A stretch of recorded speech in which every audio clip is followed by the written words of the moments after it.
What's up, everybody, and welcome back to a brand new episode of Who What Now Gaming, the podcast for consumers by consumers, where we ask the questions: who are you, what got you into gaming, and what type of gamer are you now? I am your humble host, Josh Stewart, and today we have, oh boy, how do we say this? An expert, maybe an absolute D&D, veteran.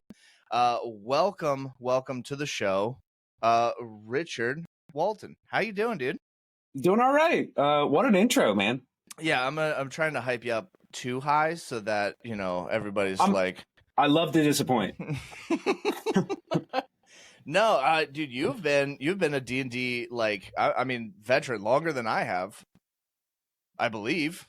Maybe. Going back now probably 7 years. Yep.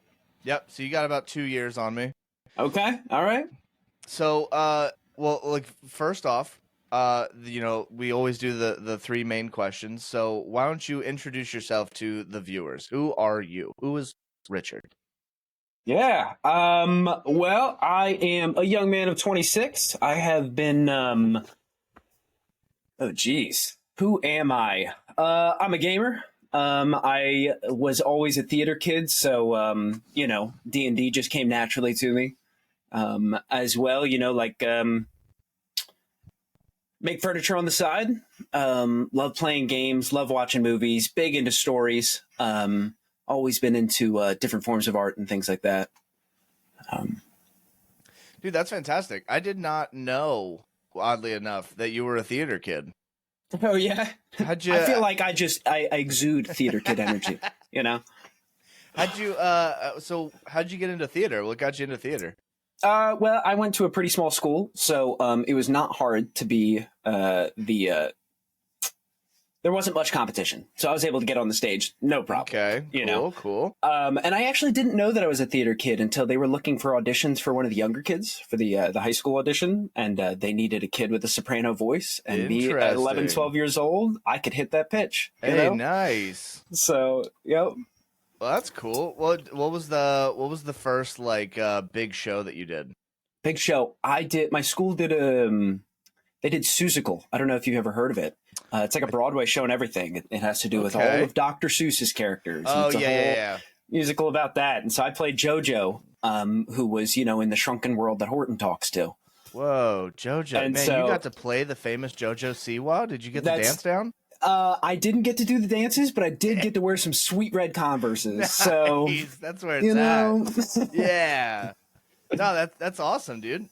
So how long did you do theater before you were like, oh, well, now I can actually do theater, but gaming? Yeah, well, I did theater as long as I was in high school, as long as there was the opportunity. And then from there, I haven't been doing it much in adulthood, but that's just because there's less opportunities, Yeah. And now that I have D&D, I just get to do it with my friends, and then I don't have to worry about the embarrassment of doing it on stage. That's awesome. So what was the first initial introduction into D&D for you? Oh, I can remember it vividly. So, D&D, I grew up in a very Christian household. And so D&D was looked upon as, the reputation D&D has in conservative households. Demonic, it's devil worship, so I don't think it gets its fair shot. I watched Lord of the Rings plenty. That was fine, but not D&D. Love. So anyways, as an adult, I'm talking with a buddy of mine after I had moved back to Pennsylvania. And I'm catching up with him, and he's telling me all about this D&D game, and he's showing me the book. And I'm like, man, this book is just cool. Man, look at all this art. I love fantasy. I got to look at this. Was it and he's telling me about handbook? It was the player's handbook, yeah. Nice. And I remember specifically looking at the sorcerer page. I was looking at that art of the guy covered in flames and everything, and I thought that was so cool. And so he's walking me through it. He's like, yeah, you should try it. I'll run a game. And I was like, sure, let's do it. So he invites me over to a game with some of my childhood buddies, and we're going at it. And man, think of what a first game of D&D would be like, and I think it's very similar to what you have in your head. All of us got TPK'd. Okay. We didn't know what we were doing, but it was a blast. Excuse me. That's awesome. What was do you remember what your first character was? I do. His name was Merrick Dragadandian. He was a warlock. He was great old one warlock. You came up with that name on your first game? Yeah, he was so extra. He was so extra. He was so an Aasimar, so he was all special, like, oh, I'm special boy with special powers. Oh, I love it. Yeah. That's fantastic. What do you remember what like your like the well so I'm assuming you started at level 1, right? Yep, we did. All right. So how far into the game until everything starts going absolutely horribly wrong? Okay, so the DM knows me and the other players because we grew up together. So he knows that we're going to try to start some shit, you know? Yep. So what I don't know is a Rakshasa is what we're talking to. He's like, oh, you're talking to this tiger guy and he's cool and he has backward hands, but don't worry about it. And I'm like, okay, all right. And he keeps picking at me like, I know you want to kill this guy. I know you want to kill this guy. And like when you first get into D&D, you just want to see what you can do. So the idea that you could just blast the shopkeeper sounds awesome. So he keeps picking at me and I'm not taking the bait. I'm like, all right. Because I can see my other friends keep looking at me like I'm going to take the bait. And I'm like, I'm not going to do it. So everything's going fine. That guy leads us into a combat encounter with a bunch of, what are they called? Spectral armors or something like that. Okay, yep. The suits of armor with nobody inside them. Right. Our DM did not know how challenge rating worked. So we fought like 4 of them at level 1. And also, I didn't know how to play D&D. This was my first like real turn-based strategy game that I played with friends. Right. So in my head, I'm picturing this cool cinematic way that Merrick would take down these guys. And you know how he would do it? He would use his bonus action to Misty Step into the middle of them.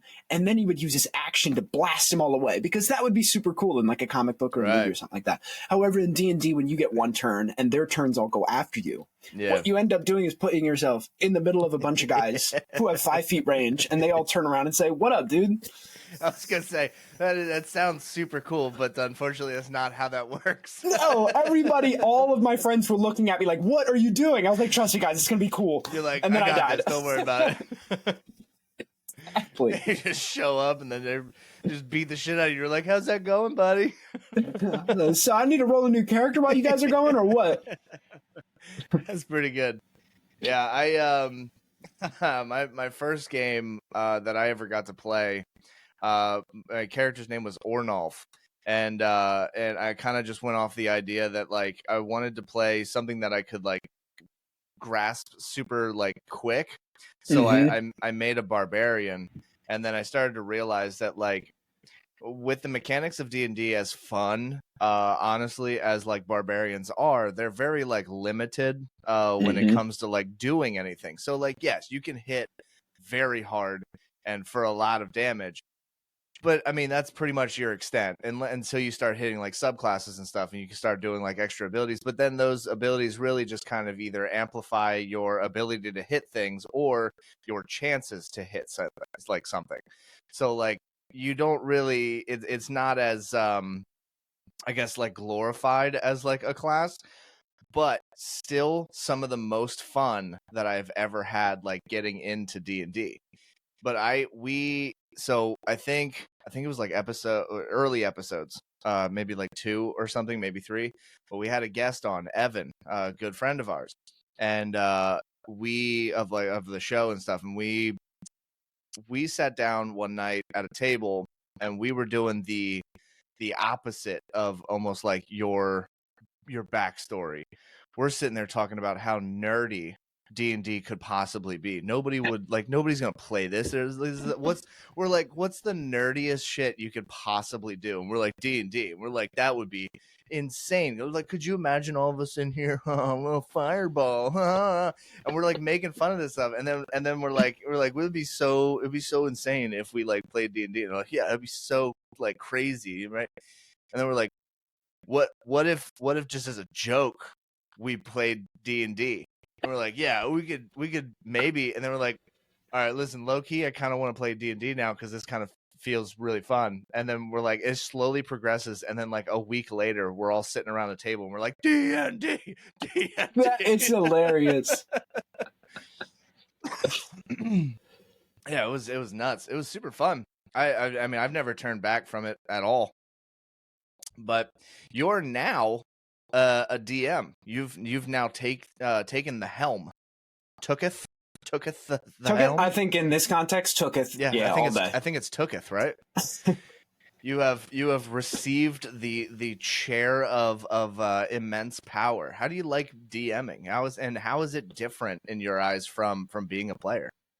I like DMing a lot more than being a player. What I like about DMing is, I feel like I think about the game outside of the game a lot more than maybe other players do.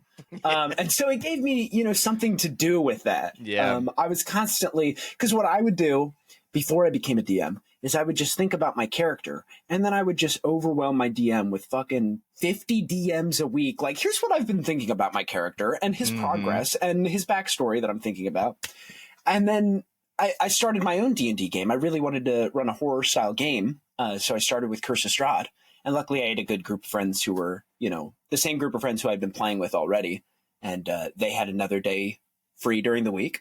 So they wanted to try it as well. And yeah, I'm trying to figure out where I was going with that. Well, how long did Curse of Strahd take you? Curse of Strahd? Okay, so some people do like Curse of Strahd in 12 sessions. Mine took me a year, and we play every week. 12 sessions? Dude, you should watch some of these people, man. When I was running my game, I was like, I'm curious how other people run Curse of Strahd. So I looked up, I don't know if you've ever seen the YouTube channel XP Level 3. I looked up their playthrough of Curse of Strahd, and it was 12 sessions. They covered every chapter in a session. What? Yeah, I don't know. That's a different way of running D&D than I do. Like, I sit there and waste time on the specific, like, okay, moment to moment, how are we moving forward? Yeah. Whereas he's running it as like, okay, so the general idea of this, once you've done with the combat, you now move on and you're moving on to the next thing. So he's skipping like half the game into narration, which is totally fine. It's just not how I run the game. Right. So my Curse of Strahd took maybe like 50, 60 sessions. That's I mean, I was gonna say that's a lot, but actually that kind of sounds pretty much on par with what I do. Yeah. So I had to write down a quick note because it did remind me of something that I wanted to pick your brain about. So we're gonna get into that part. All right. But when you run like Curse of Strahd, all right, it is notorious for being like a difficult module. So did you stick to like 100% of the source material? Did you use it as like an inspiration? Did you add your stuff? Did you take things away? Like where do you fall in the line of modules? And I ask because I tend to stray from modules because I'm too afraid of getting like locked into a detail. But that being said, it's also kind of unfair for me to say because I've never tried like really sitting down and doing a module yet. And I think it's more intimidating. I purely enjoy the idea that excuse me, that the freedom of my mind allows me to quick fix things that are going on and make it seem seamless without basically tipping off the players that like I either messed something up or I got a detail wrong or I got something, this, that, and the other thing. So like before, like I once had a campaign that my mistake turned into one of the coolest twists, at least in my opinion, and I hope my players also felt the same, in one of my games that I played. And it basically started, and I'm sure we'll get into it later, but it basically was just it was supposed to be like a Jiminy Cricket type of thing, like the voice inside your head that's just kind of like helping you kind of guide you through like the moral decisions, like kind of giving you the background information. And then I gave up a detail by accident and it completely shifted the way that they viewed this like little voice in their head. And so I was like, oh shit, well now I gotta like so the voice knew something it shouldn't have.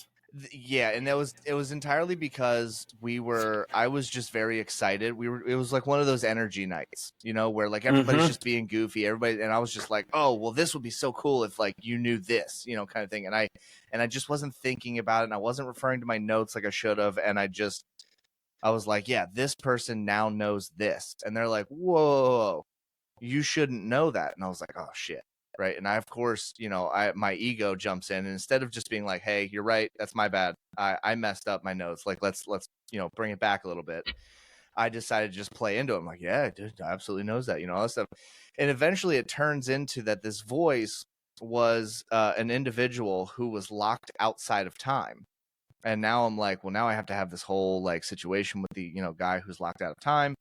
And then I'm starting to do like extra like research and stuff, like, deities or enemies, or things that like would be locked out of time, which then brings up like space, and then you start getting into like Githyanki, and then you start getting into like so now I've got this whole huge background that I absolutely did not intend for.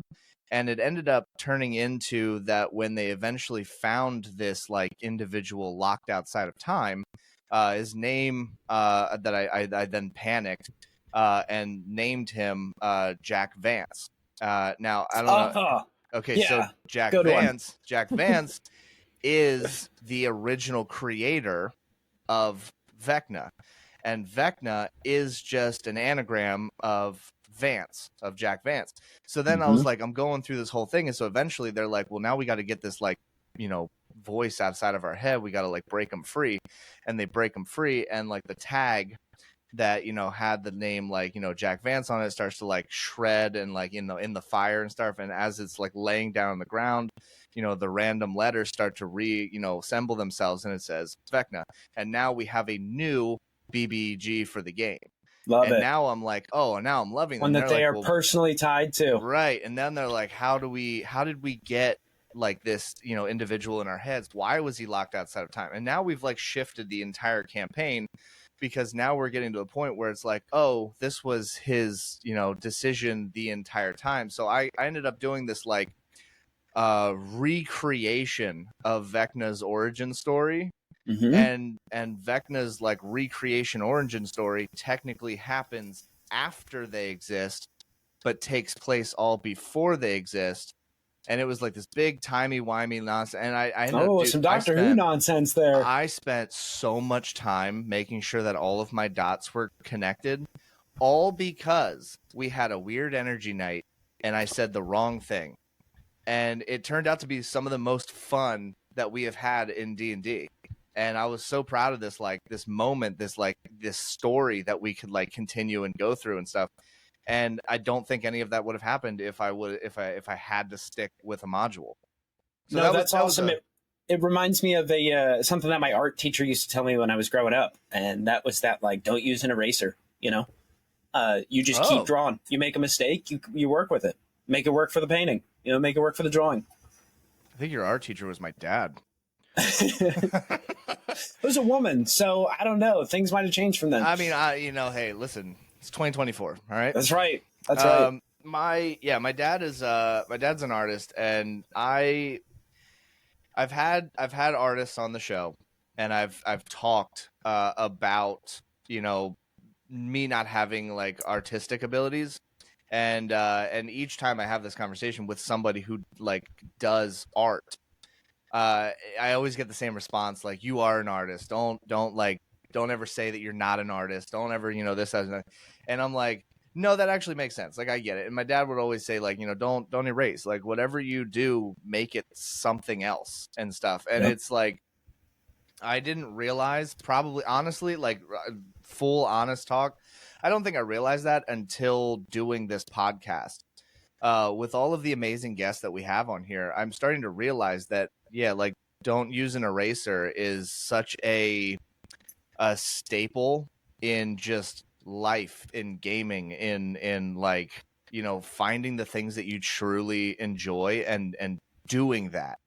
Yeah. Like, don't be your own eraser kind of thing. Don't let your mistakes define you and learn from them, you know? And that, goes into D&D is all improv, and not using an eraser is like the pinnacle of improv. You're adapting to what you're doing.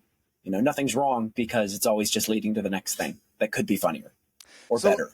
So let me ask you this: with the theater background, and obviously, with this and D&D, you pick up like improvisational skills. Mm-hmm. How much do you find yourself falling back on that theater and improv and stuff when you are being a DM? Because being a DM can be absolutely chaos, or it can just be like, very to the books. For a while, I think I tried to run things to the books, but what I found was that my players weren't as interested because they weren't making the story. Yeah. It was me making a story that they had to interact with. And I had some players who really liked uncovering the story that I had made. Yeah. But I found that there was more fun to be had in letting things happen at the table. And me having general ideas of where I want things to go. And for a while, I thought that was the way of saying I like to be lazy. I thought that's just what people would say when they wanted to be lazy. Right. But then the more I play D&D, the more I realize that like there's things to do outside of the game, but the story and the decisions and what is going to change and everything like that needs to happen at the game. Yeah. That's the only way the players will stay interested, is if their actions are what are moving the story forward. Yes. And well, so yeah, 100%. To get back to what you were saying, the theater thing, the improvisational, like nowadays, it's a lot of improv and it's a lot of funny voices for characters. Interesting, like I like to pick a character from a movie or a TV show or a game I've been watching, and I'm like, that's this person now, and then I start playing it that way. And then half the game turns into improv between me and two other players, and we're still getting things done. We're improvising. And those moments of levity allow me to get a little bit darker in the moments of combat or peril and things like that. And, improv works for conversational parts of D&D. Improv doesn't always work for combat encounters and things like that. I'm sure you've had those experiences where you improv'd an encounter and then you're sitting there with 3 players down and you're like, my bad guy has a lot of health still. How do I get them out of this? Funny you say that. I'm dealing with that right now, actually. Oh yeah. Even as a I've been DMing for a number of years now, and I still find myself at these pretty crucial like learning moments. And I have so up until the game that I'm running now, I have always been preparing and running games that last anywhere between like 5 to 7 hours. Because it's one of those things where we all get together maybe like once every other, we get like maybe twice a month, and we're gonna sit down and we're gonna dedicate like from 3 p.m. to midnight, and we're gonna play D&D, and this is how we're gonna do it, and so sometimes we get really well into it. We've started at 3 p.m. and ended at like almost 2 in the morning. That sounds awesome. Yeah, and it's so fun. But I was so lucky to have a group that is so flexible to do such a thing that it would get to a point where now I'm running a game that we only have 3 hours on a Friday night to run something every other week. And so my style of DMing is now I'm kind of having to kind of pull things back. So like I do a lot of theater of the mind. I do a lot of the pen and paper kind of thing. That's how I learned the game, and that's how I enjoy the game. Not saying that any other like style is better or worse. It's just that's what I learned, and that's what I started. So now with this game as a DM, I'm now using like OBS. Everything's virtual.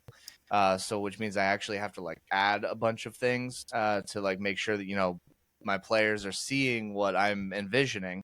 And but I've gotten to the point where I sometimes will lay down details that I think will be picked up on, and then I'm just we get to a point where those details were not picked up on, and it's not fault of the players. Probably more fault on me for Let's not be making honest, it it's more... the fault of the players. It's always the players' fault. We're perfect. Players, if you're listening, it's not your fault, all right? It's me, it's not you. There is but I mean, like, as a DM, like it's your responsibility to make sure that everybody's like, picking up on the things and making sure that you're actually like, um making the details available to be picked up on. And sometimes you get like the funny like the giggle nights. Everybody's just on a different level of we're just having fun, we're enjoying ourselves, right? So sometimes details get missed. So I'm running a game that takes place in the Nine Hells. This is it's outside of the actual lore of D&D, but it's in the D&D world. It's your version of this, right? Yeah. So in my version, or the vision that I have, is that this takes place after everyone would get to, like, this is after the adventure. This is after you were once a farmer with the world's most tragic backstory possible, and then you've gone through your adventure and you made it to the final boss. But what happens if that final boss like actually kicked your ass, like you didn't have the big epic moment and you all die, right? So our campaign begins where you failed in the last campaign, quote unquote. So everybody's level 10. I marketed the game as being extremely difficult. I'm making it very difficult because I want to see. I've run so many low level campaigns that I want to see what it would feel like to just like try to DM absolute, almost demigod level levels, see what would happen. Best place to put that is in hell, because then I can control everything a lot easier. If we're running around and like my players are kicking ass and I need like some insane like enemy to go up against, like, yeah, of course they're in hell. I mean, what do you expect?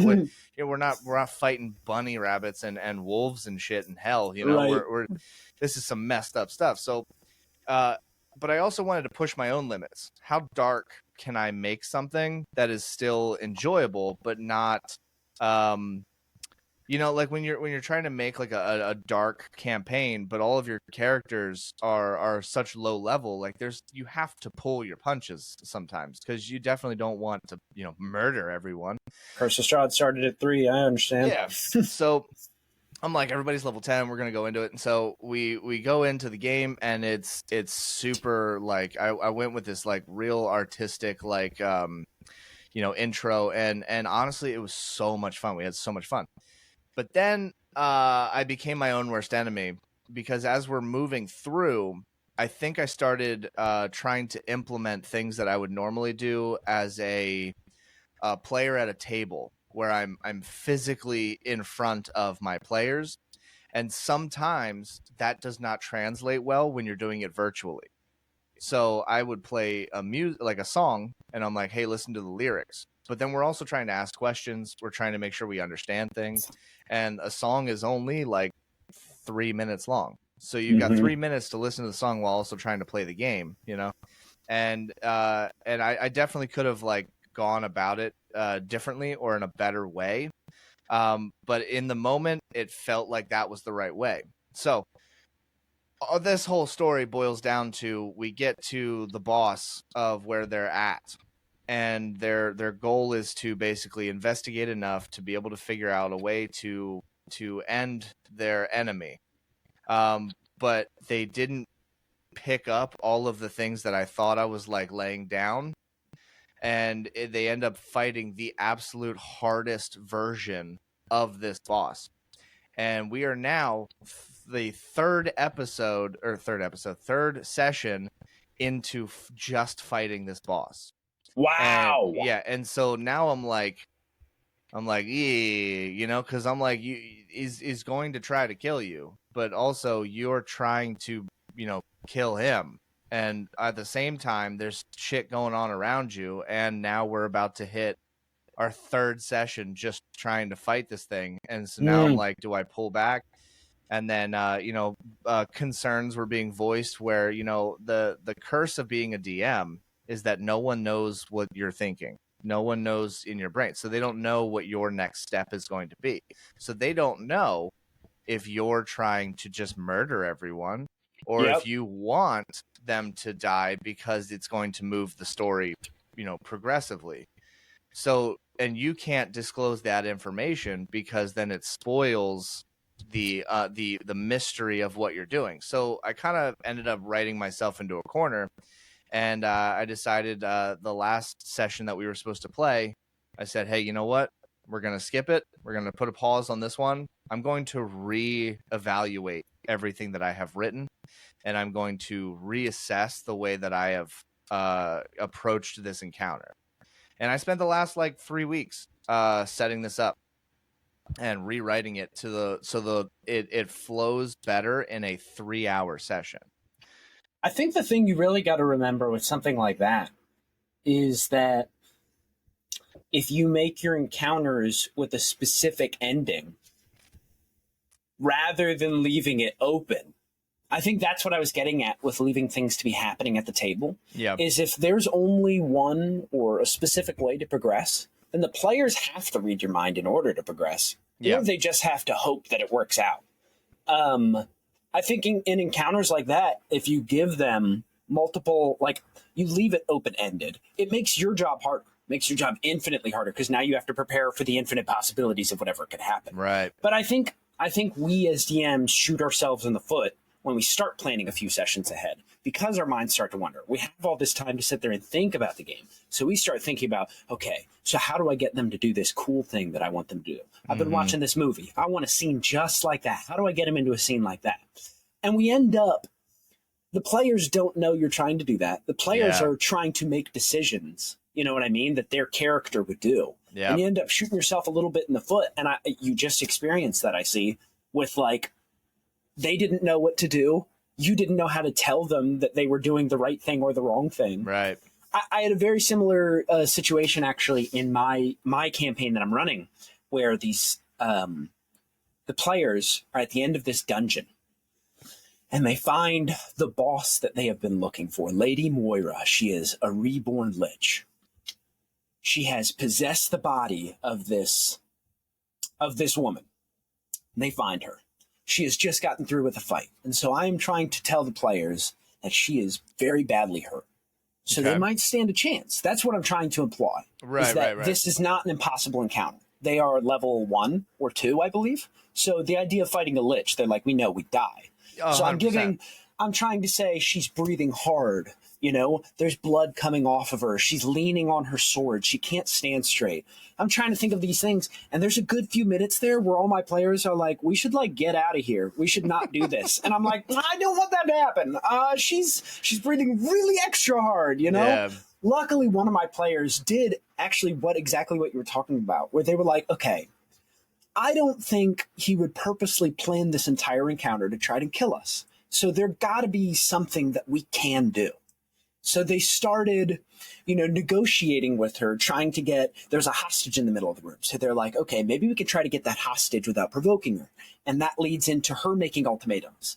Then, she's making them, if you move one step closer, then it's down. And so now they know their stakes. Now they know what they need to do. Yeah. They start fighting her, and then they start doing damage, and she's getting hurt. And then it's like they had to figure it out. It's this weird back and forth between DMs and players of can I step forward? Yeah, you can step forward. Can I step forward again? Oh, no, you die. You're just trying to prevent the surprise and, make sure that the clues are there. Well, and you said something that I think is actually really vital, and I think it gets lost in translation a lot. And I wish there was a better way to explain it to just D&D players altogether, that sometimes there's an assumption when in our game, there was a question that was asked: can we die in this game? Okay, the answer is yes, of course. Your characters are not invulnerable to damage. You are not invincible to, death. All right? You can absolutely die. Here's the key. I am not trying to kill you. I think that's where we get lost in the translation. And I hope, and I mean it in the literally the kindest possible way that I could say to all D&D players and my players if listening.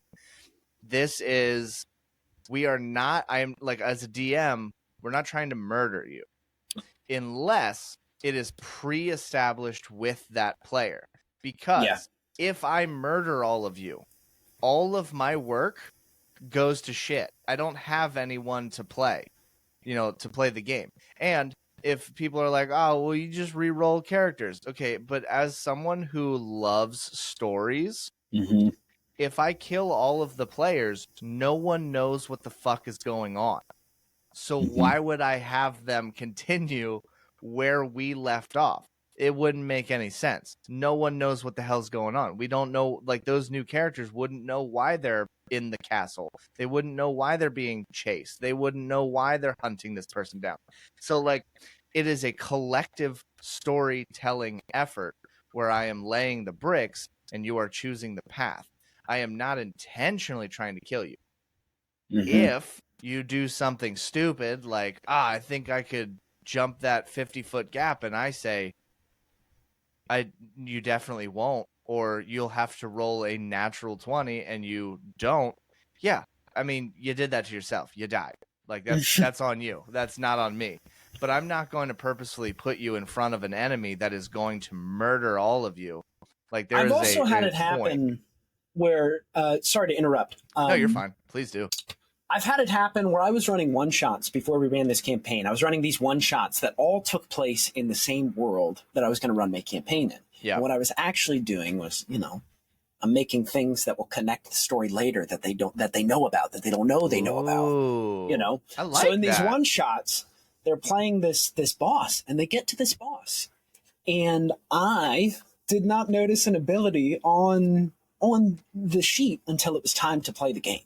Now, me and my players do have a trust. We got through Curse of Strahd with only a few player deaths. And so that was like, we established how I run games, how they need to act in my games. And that sounds very legalistic, but they know that they have to be on their shit when they're in a boss encounter. That sounds That's like what they a know. good session 0.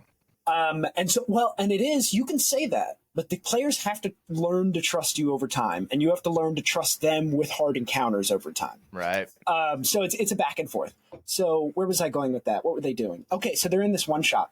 They're going up against this boss. I get to this part in the sheet, and I'm looking at it, and I'm like, great ability. Didn't even realize he had it. Let's do this. It's like the second round of combat. These guys did the best thing they could. In the one shot, they were able to recruit this tribe of soldiers to come help them fight the boss. Okay. And it was like, they did what they needed to do to get this easier. However, they also made the mistake of making an entire martial party for the meme. They had a monk, they had a rogue, and they had a fighter. And so they get into this, and I have an AoE ability that, I'm not kidding, one shot 2 of them and brought the other one down to like 3 health.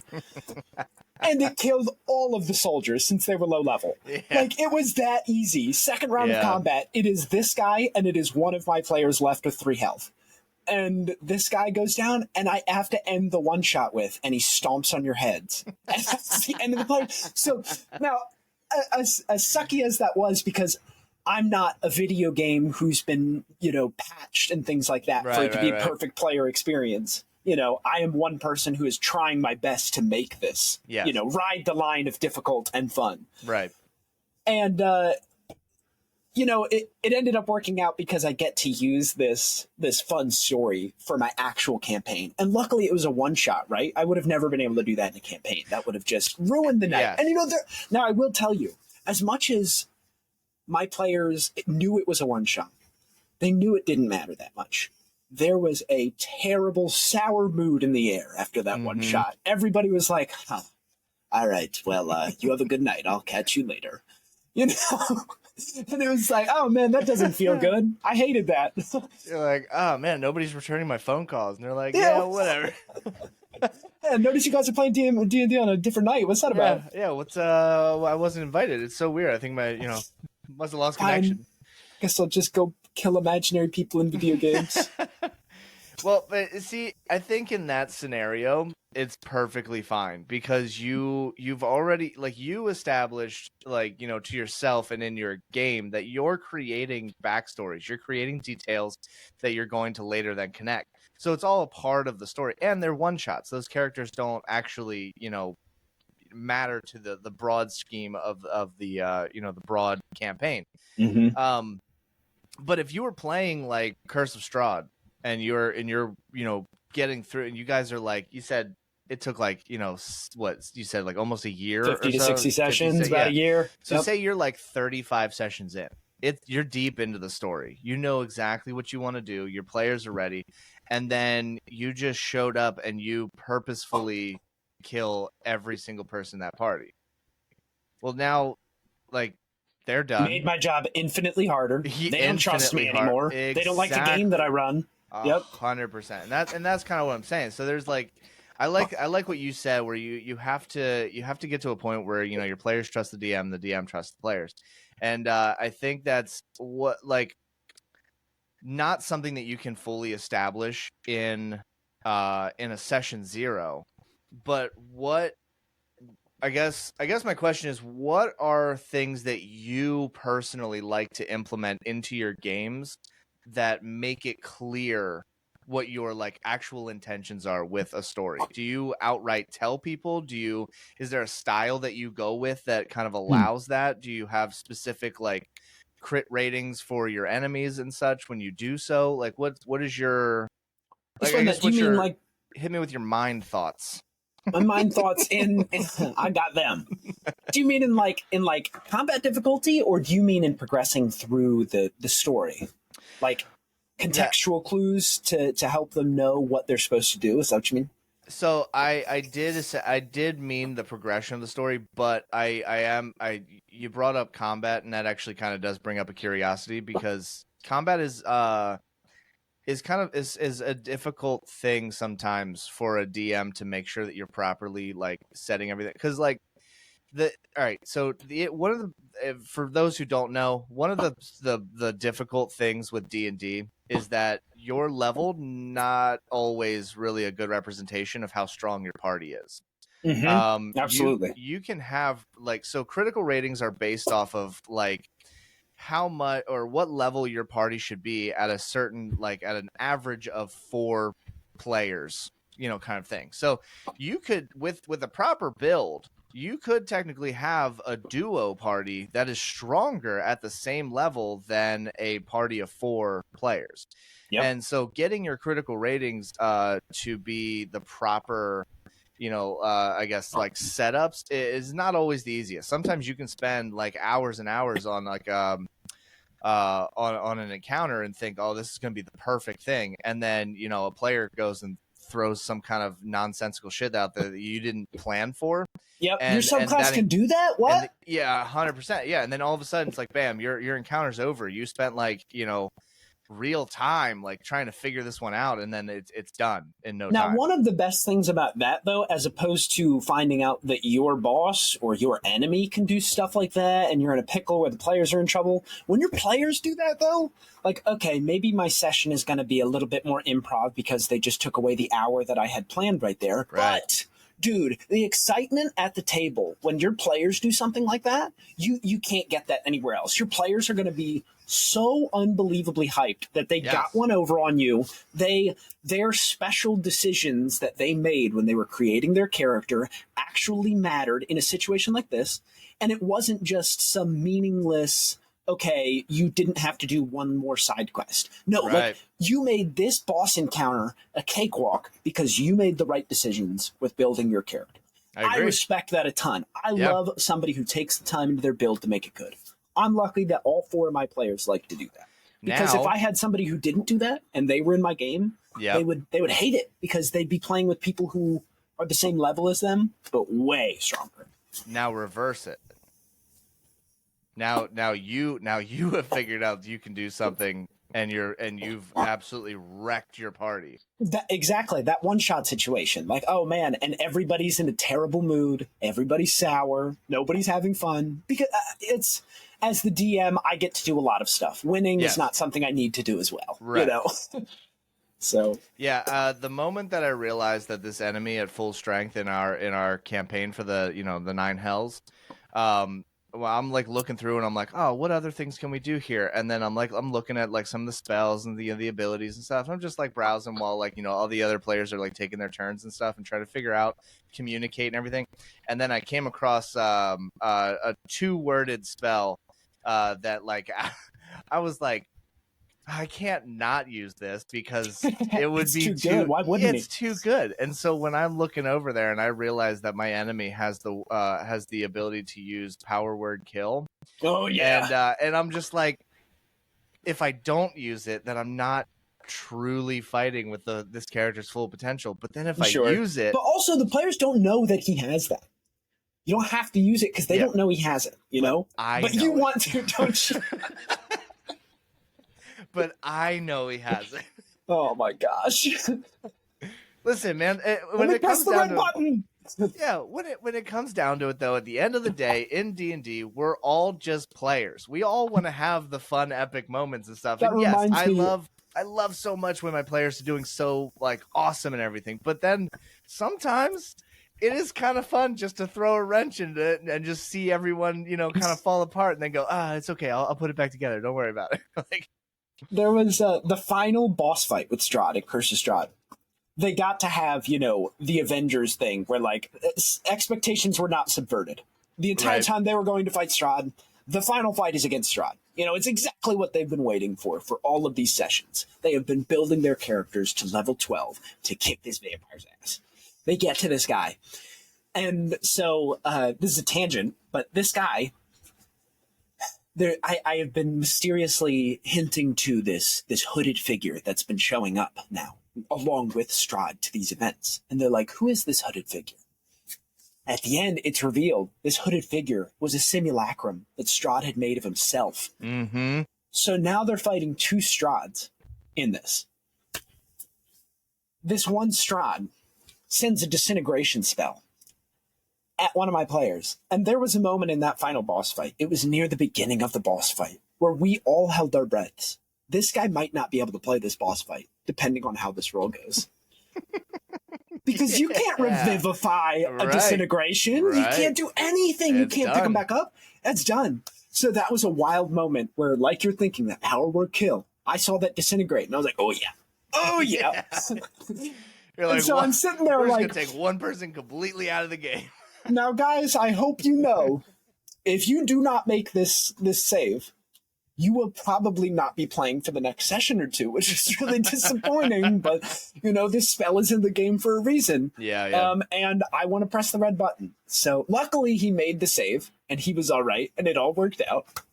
But just one of those lessons in, like, maybe not a lesson, just a fun, like, the dice get to decide what is about to happen. And that's probably, and it goes back to what I was saying, where you got to leave things at the table, is when things aren't predetermined, the suspense and the tension of everybody watching that dice is so good. It's palpable, everybody's just like, what's it going to be? What's it going to be? And it makes that night so much more memorable.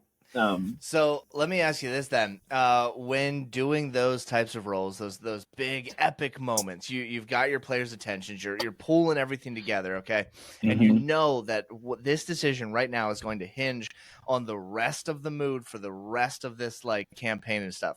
Yep. How loyal are you to Dice Christ? For those who are listening, don't know what Dice Christ is. Yeah, go ahead.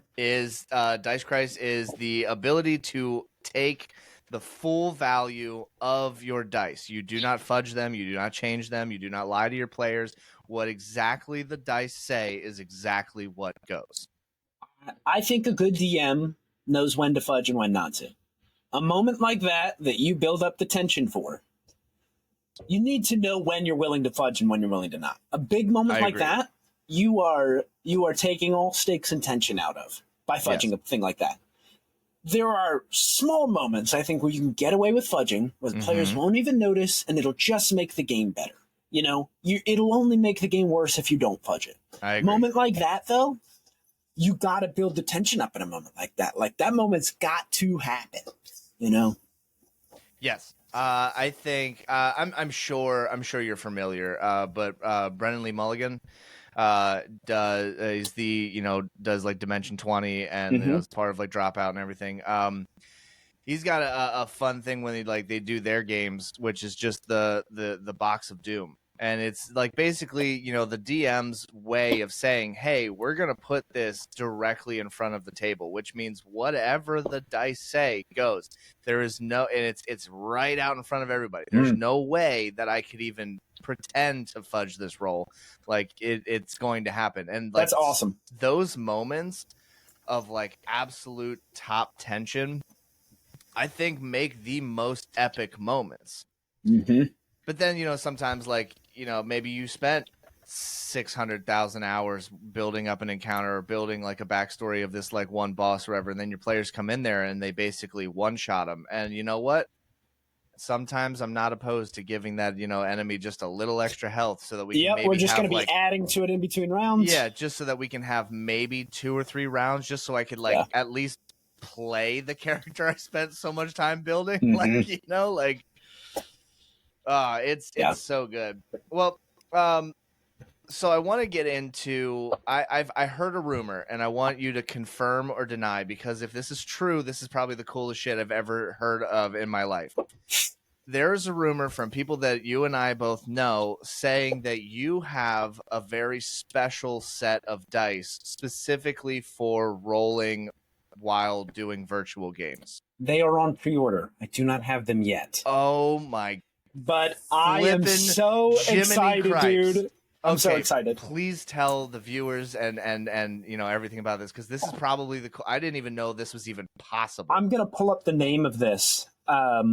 It is because if this is like a real thing, I'm ordering them tonight. I've got to pull up the name of these guys. It's back a little bit in Discord. Yeah. But I'll explain while I'm looking for this. So I play on a platform called Tailspire. I play completely online. And in Tailspire, it's sort of like a 3D view of you're making a virtual game board with virtual characters and everything. So you can view in live time what's happening. You can add ambiance, rain effects. You can build buildings. It's just, to me, it was exactly what I wanted in my my virtual tabletop. Right. Yeah, I mean, you're basically able to create like what you would want to have in like your actual real life games, but this gives you the freedom to actually be able to do it without physically building things in real life. Exactly. I'm a visual person, and that just got me so excited. Yeah.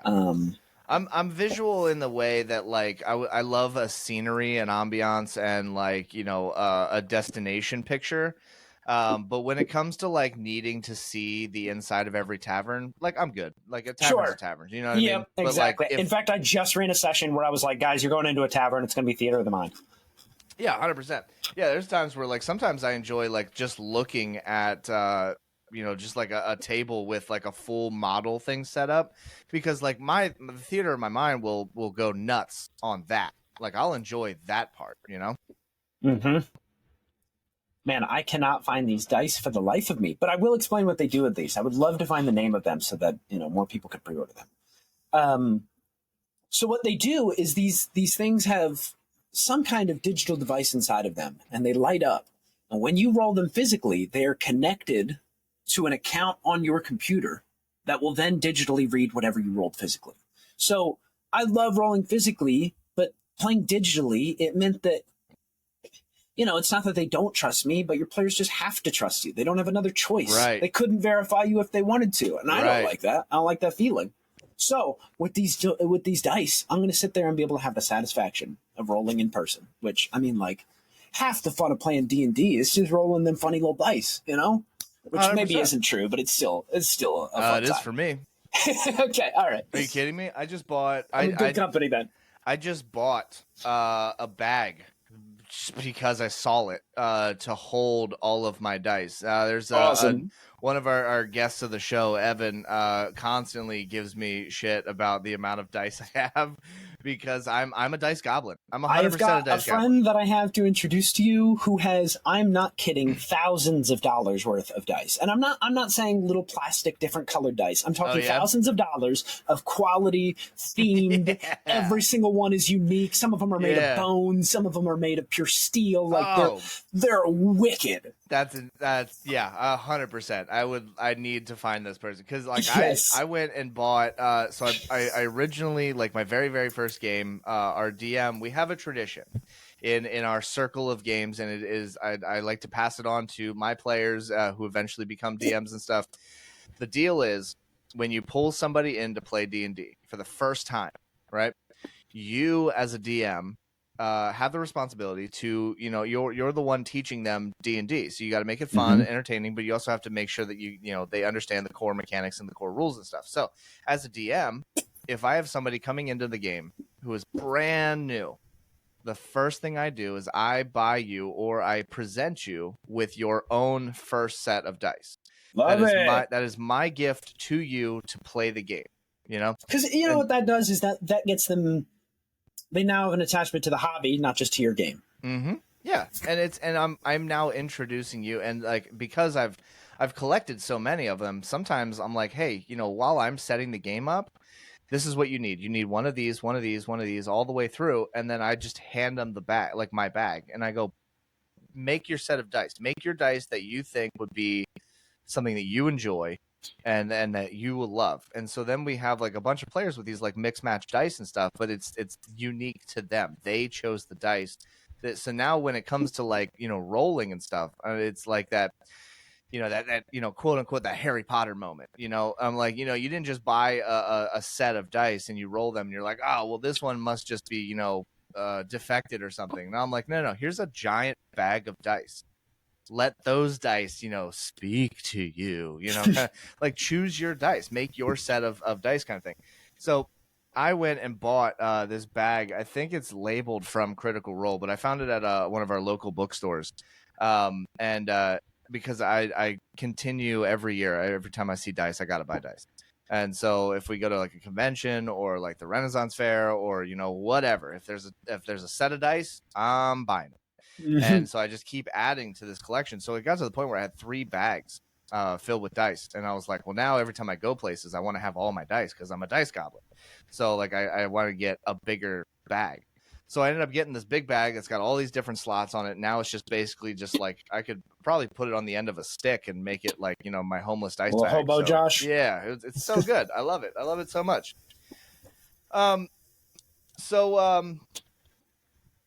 I wanted to kind of get into before because honestly, time has flown. We are just about at an hour, but I have so many more things that I want to like talk about. There is so I guess I'll start off with the first one, the obvious one, inspirations. I know we talked about like movies, TV shows, and all this stuff, or whatever. But if you're like in the moment and there is something that's going on around you. Or something going on in the game or with your characters specifically, and your players ask you a question maybe that you did not prepare for, right? And the most common one is, sorry, my camera constantly does this thing where we argue back and forth and it goes unfocused, but the listener doesn't know that. So So the most common question is, hey, I want to talk to that one person in the corner of the room. What's their name? So when you get into those situations, what's your go-to method? Luckily, I'm at a computer and I can say, yeah, and I can pretend like I'm not hearing them for a second. I can Google a name real quick. Their name is this, and you can hit it with that. And now, like, for me, the names, I sort of did like real world country influences on the nations in my world. Okay. So I know like my dragonborn world, the island of Ekra, it's this volcanic world of ash that the dragonborns rule. And, in my world, the tieflings are called doomed. They live on the ground of this, in this smoggy, rocky, volcanic wasteland, whereas the dragonborn live on these tall, mountainous spires on volcanoes. They show the upper class. And I themed them off of, like Indian culture, with the caste system and with their dialect too. So every time I'm looking for a name, I can look up, you can literally Google fantasy Indian name generator. And they'll give you fantasy themed Indian names. So they're not necessarily like straight up Indian names that you'd walk around the street and introduce, but they might be like olden sounding names. And you can just look up that. And so my names might be based on what kind of race they are, where they're from in my world, things like that. And then actually answering the question, it's a matter of stalling and getting it in front of me, No, I like, so you've already established a method for yourself to be able to come up with these answers. Yeah. I didn't have that. I actually didn't. I don't know.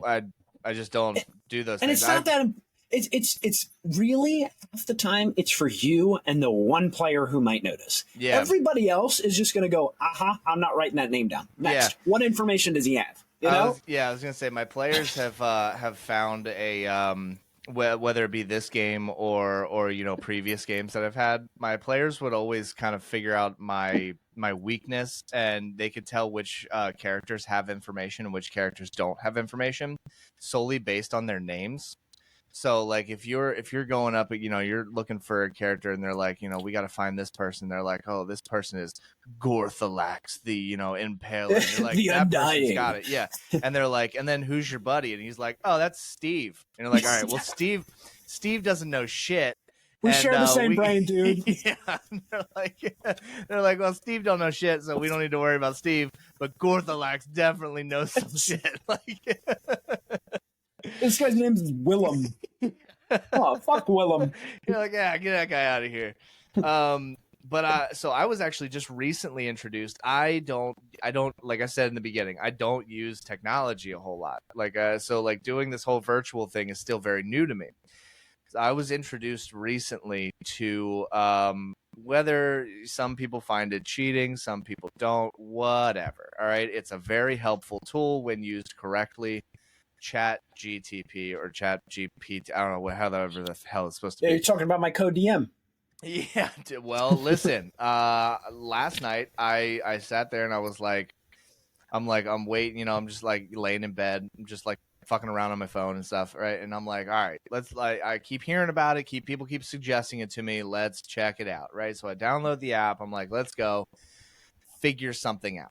And I just go in there and I say, hey, I need, I need a tavern set for D&D, 5th edition in this type of setting. And I need, all the patron names, the little backstory about them. I need a menu. I love it. That's great. A menu for, whatever. And I'm just writing all this stuff down and I'm waiting for the computer to explode because it can't process whatever. And, technology. Yep.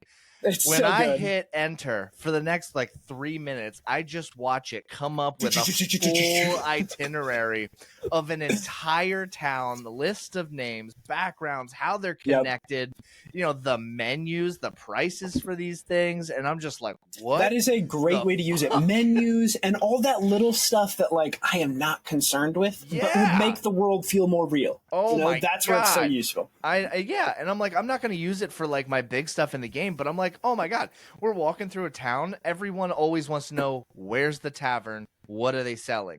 Mm-hmm. And I go, absolutely. Boom, hit enter. Here's everything in that damn tavern. Here's all the people. And now I'm going to start throwing my players off because all those characters named Steve, nah. Now we got no longer. We got generated names. Aragorn instead of Arathorn. No, I've been using it in what I did. So I have an online sort of database that you can look through for my world, which has factions and nations and races and all this stuff. That's right. Yeah, you've shown me this before. So what I was able to do was all that info that I had in that, I took the info. So one of my nations is called Dendria. It's your sort of Camelot Gondor, lawful human place. Yep.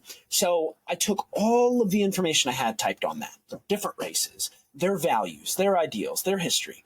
I put it into ChatGPT. I just sent it to it. And then I followed up with, use the following information to create a travel encounter table for this nation. And it did it. And it did it. Wow. It needed a little bit of work, but that's where I found it was so useful. It's I did the creative part. Now help me do the part that makes it a game.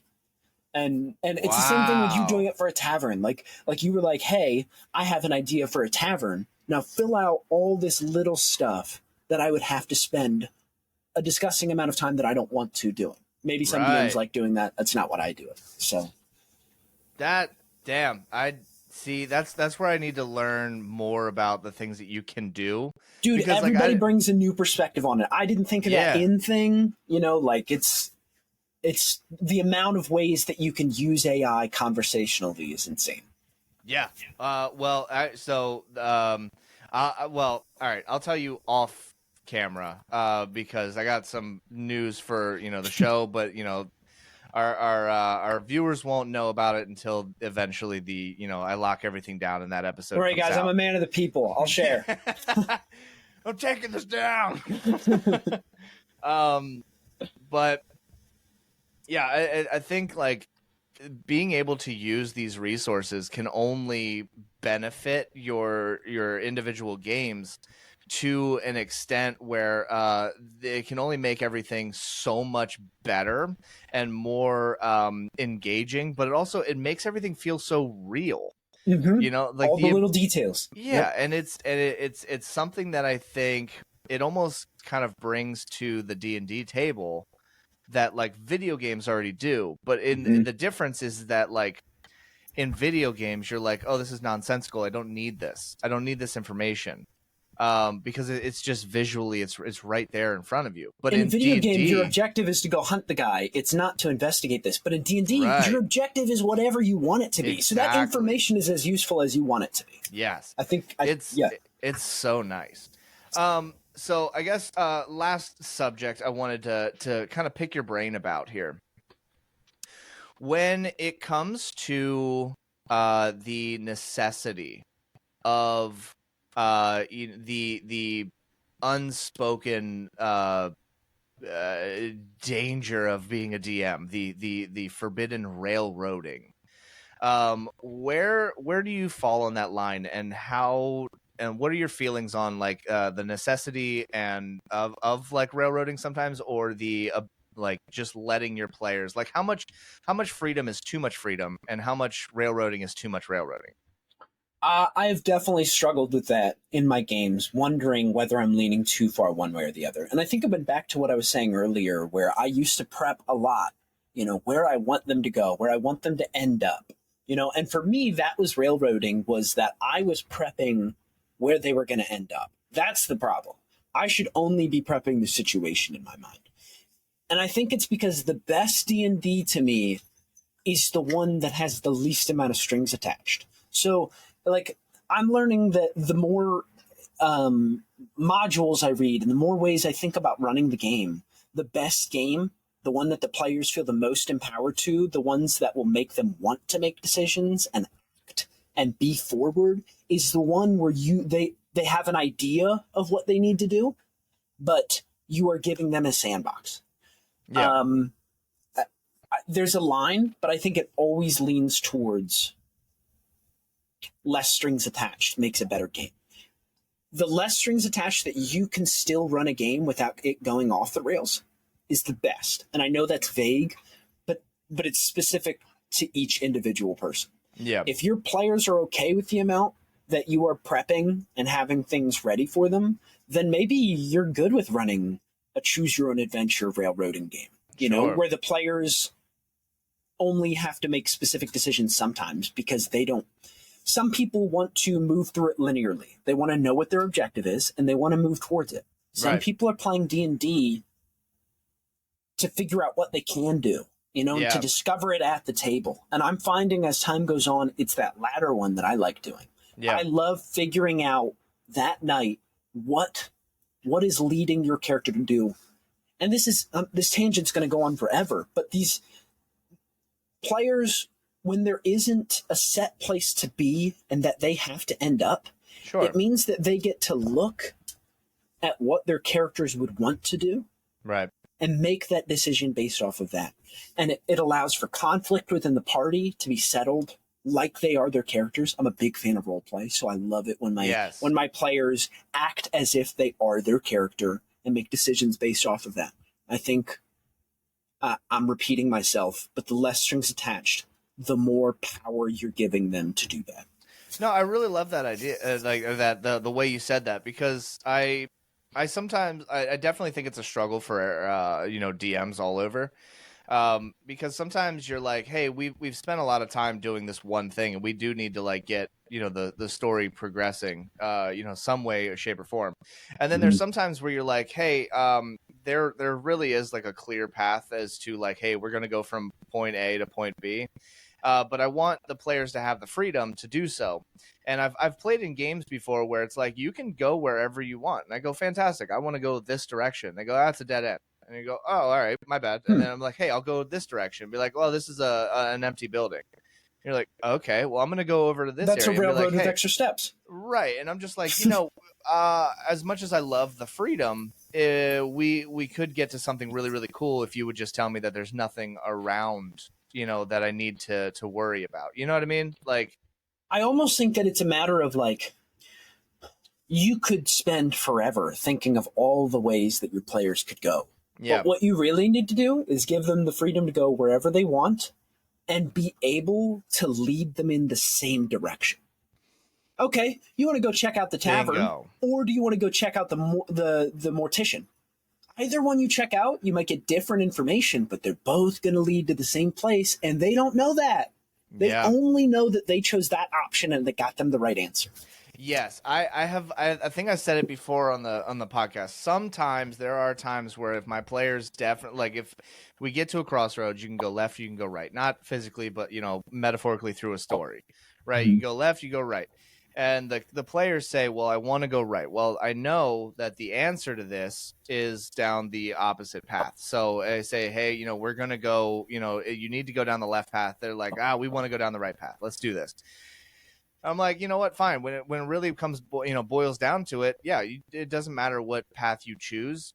What I want to happen will be at the end of either one of those. But the players don't know that. So exactly. Whatever. So when they decide to eventually circle back and they want to see what was down the other path, well, now I've had time to figure out whatever is going to be down that other path. And it's those moments where I'm like, yes, you do have the freedom to do what you need, but like the big plot points, they're kind of set in stone. Like I got it. We have to hit those points. They're going to happen regardless. Doesn't matter which path you take. It's just how you get there is entirely up to you. And that's what I enjoy. I love that part there. Now, with that in mind, how do you feel? We're going to switch in subjects just slightly. How do you feel about the brand new adaptation, I guess, because it's not really an addition that D&D is now going into? I'm sure D&D players throughout the generations have dealt with this like multiple times, going from D&D from like 3, 3.5 to 4, 4.5, now at 5. Now we're going into they're calling it like what, D&D 1 or D&D. I just call it the 2024 edition. I don't even know what to call it. And I've been seeing a lot of that. Now I have not, personally dividend super deep into all of the subclasses, but apparently there are a lot of changes for the better. I don't know. I haven't looked into it, but have you checked this out at all? So last year when they were doing the play tests, I was keeping my eye pretty heavily. I was watching a lot of YouTube content, like on every single new class change and things like that. And it interested me a lot. They were like the Druid is wild, how they want to change Wild Shape, which I'm actually really happy about. They need to do something with that. It's a mess. But that's a tangent. I think as time went on, though, the patches, they started undoing and redoing and changing patches over and over and over again. So I had no idea what I was following. I was like, okay, I can't keep up with this. Right. They're changing everything rapidly all the time and none of it is sticking. So now that they're actually releasing what these characters are doing, I have not gone and checked back. I've seen a few things. There are things that interest me, but at the same time worry me, like weapon masteries. That's really cool. But, you've got weapon masteries that are absolutely busted. Like you can, 6 times a day, you can try to make somebody prone, or like a certain times on your action, you can make somebody prone on a save. And I'm like, dude, your fighter is going to have 3 attacks, an action surge to do 6, and you're telling me that they're going to hit my boss 6 times, and every single time they're going to make my boss make a saving throw to make him prone so that the entire team has advantage. Get the fuck out of here, dude. See, and okay, so that's you've kind of hit what I was kind of going for. Do you making my job harder? Do you think that we are changing it so that the these characters that we're building are going to be more versatile to more different scenarios and stuff, right? It's going to be super super cool for the player, but I think we keep forgetting is that D&D communities are fucking wild. They will build things that almost feel game breaking, but mechanically still work. And so the more you change, you're going to find people who are going to, exactly like you said, you're going to find somebody who's going to build a fighter who can eventually get like 6 turns. They're going to find a way to get some kind of extra, bonus something with something else or whatever. You're going to end up eventually with someone who's rocking like 7 or 8, turns in one round, knocking out like half an entire like army and stuff. You're gonna modifying too much. You will then create gods at level 5. Yep. And gods that just annoy your DM. Like give it. Okay, Silvery Barbs is the biggest curse that 5e created. I don't know if you know the spell that I'm talking about. Yeah, so we have that in my game. If you know D&D and you've been playing recently, you might know what Silvery Barbs is. Yeah. And if you were to read what this spell does, I've done a cold test where I come up to a friend and I say, hey, so I've got this spell for you. I'm going to read to you what it does. I want you to tell me what level you think it is. 3 different times I've been told that's a 3rd level spell. Yeah. And then I tell them what it is. And they're like, that's a 1st level spell? What? And it's like, okay, so my problem with spells like that and things like luck and other things like that is it's a tension ruiner, because I don't care that you're able to get out of it. What I care about is that moment has now just been flipped onto its head and there's no stakes anymore because you just rolled the dice. And now we're slowing down the game. Things don't get to happen as quickly as they should because you're like, wait, I have a Silvery Barbs. Okay, so let's roll that. Let's figure that out. Okay, all right, so it didn't work. Now the game, what should be a moment thing so that we can move on to the next, has now slowed down infinitely so we can sit here and figure out if you can stop it. And you get to do that every single turn.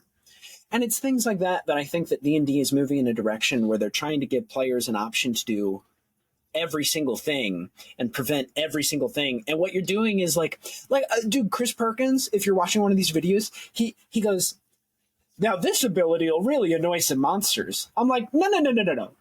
Monsters aren't real. The monsters don't give a shit. Okay. Monsters aren't real. Okay. I'm real. They're going to annoy me. I'm not going to like doing it anymore. Right. Yeah. No, that's a good point. I would love to sit down one of these, maybe like a future episode here, or maybe like, if you check out, the YouTube content kind of thing. I would love to sit down, you, me, and our friend of the show and tech guru of basically all of, making all of this possible, Noah. I would love to sit down with all of us and really go through our thoughts with the changes to the new edition, because I think that as being that all 3 of us have been players, but more importantly, all 3 of us are DMs.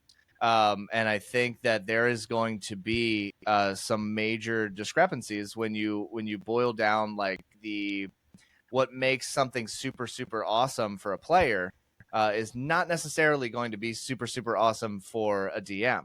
Which also, the game as a whole. Yeah, and which is going to majorly change things that you do in games.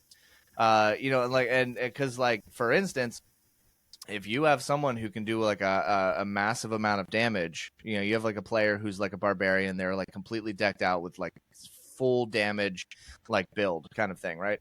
And they're smashing you. The last thing you're going to do is find one enemy to attack your entire party. The best thing to do with full those types of situations, at least I have found, is find the lower crit ratings, but send a shitload of them. But you've got your wizard who's going to cast Fireball. Well, I love that because you're pointing out that different ways of approaching an encounter like that, give different characters, different players are going to have different strengths and different ways to shine. The wizard's going to be able to fireball all those critters. The barbarian's going to be able to 2-shot the big guy.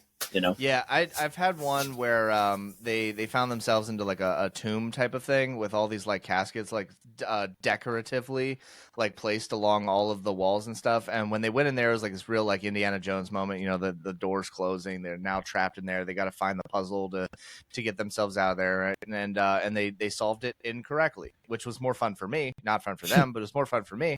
And so all these like, you know, caskets and stuff started opening up, and I started sending all these like acolytes out there. Well, now it's a party of 4, with one individual that does magic, and the other one are more like melee based. And and they're now in the center of the room, and I have like, I think it was like 12 acolytes now around. Now, one acolyte on their own is not a big deal. I think, you know, max maybe they do like 6, you know, like 1d6 plus, you know, whatever, which is like nothing. But when you send about 12 of them all at one shot, and they all kind of share a turn, you're collectively hitting like 40 to 50 damage per turn. Yep. And they start really, truly struggling. And then the one magic user can't hit all of them at one time without hitting the center of the party and stuff. And so like being able to do these things is really, really fun. Now, if they were a higher level and they had a fighter who could just basically tat their way all the way through, like, you know, everybody, it probably would have been a different encounter. But to like, I think they're changing the classes and subclasses and stuff is going to really test the way that DMs have known how to, you know, set encounters for certain classes through all of this, you know? It'll be a learning experience for sure. A lot of growth. So to wrap things up, one last final question. You have the chance to build a character right now for let's say a brand new the brand new Vecna campaign or whatever, right? And you know we're gonna go from level 1 to 12 right now in like 30 seconds. What is your choice? What's your race, your class, and your go-to build? I am always a slut for a paladin. I can play paladins in my sleep. You say you're a slut for paladins? I'm a slut for paladins, dude. Yeah, oath of sluttiness. Yeah. I'll do that all day. I just, I think paladins are easy to roleplay. Paladins are super also easy combat wise. You just have to tank for the party, and you have to hit that guy so hard that he doesn't get up. Smite the shit out of everybody. And also, you always have moral justification for everything. My God says, you know, like, for honor's sake. You know, it's so great. You never have to worry about motivation. As far as race, I'm going Aasimar because Aasimars are so supremely broken. Yeah. There is, I think, one of the Aasimar options is that you can do +5 radiant every time on your turn. I believe it. Which is a disgusting amount of damage to be doing flat for a character or for just a race benefit. Well, especially adding that onto like smites and shit. Like, of course. Yeah. So, you know me, I'm going to build my Great Weapon Master Paladin and just be doing a disgusting amount of damage every single turn. Yeah. And I'll be happy until level 12. Well, this has been an absolute treat. This is so fun. I hope that I can get you back for like a part 2 or, you know, do like a collaboration with some other D&D stuff. I love talking D&D, and as much as we are a gaming podcast, like D&D so heavily falls under the gaming umbrella. I do, and I'm down to talk some video games too. I had a great time though. I'm looking honestly sometime in the near future, now that it's been out for a while, and you know, I got the privilege to go to Too Many Games convention right outside of Philly. I want to talk Baldur's Gate 3. I so bad. I'm down. Baldur's Gate 3 is one of my absolute favorite games of all time. And you want to hear something sad? You haven't finished it yet? I haven't finished it. Yeah. God. You want to hear something even more sad? I got stuck in that Get Yankee nonsense. I was like, get me out of here. I've finished that game 5 times now. Oh my God. I have maybe close to through 500 hours in Best companion? Best companion? So here's the thing. When it comes to best companion, as in enjoyable, purely gives me just so much joy and entertainment. Astarion. Astarion's my boy, and I will love him till the day I die. Now, favorite like companion, like life companion, is mommy herself, Karlak. That's where I'm at. That's what I'm saying. Yeah. Tall, strong mommy, any day. And she got devil horns? Okay. Yeah. Okay. But Noah would 100% disagree with both of us and go Shadowheart, but I got okay, now for me, my answer is Gale all day. What, the boot eating freak? Yep. Yeah, I love him. My favorite. However, Astarion, you want him on every single encounter because the dude can move 600 feet in a turn. Oh my! It's the best thing of all time. And then I do the Gloomstalker build. I mean, come on. Or I do the Dex build where I basically just give him 2 hand crossbows and just kind of make them. I didn't know you could do that. Oh my god, he's just an absolute damage James wizard. Yeah, dude, he just shows up and they use some bonus actions to get 2 shots, and then the Dex builds with it. We'll get into it.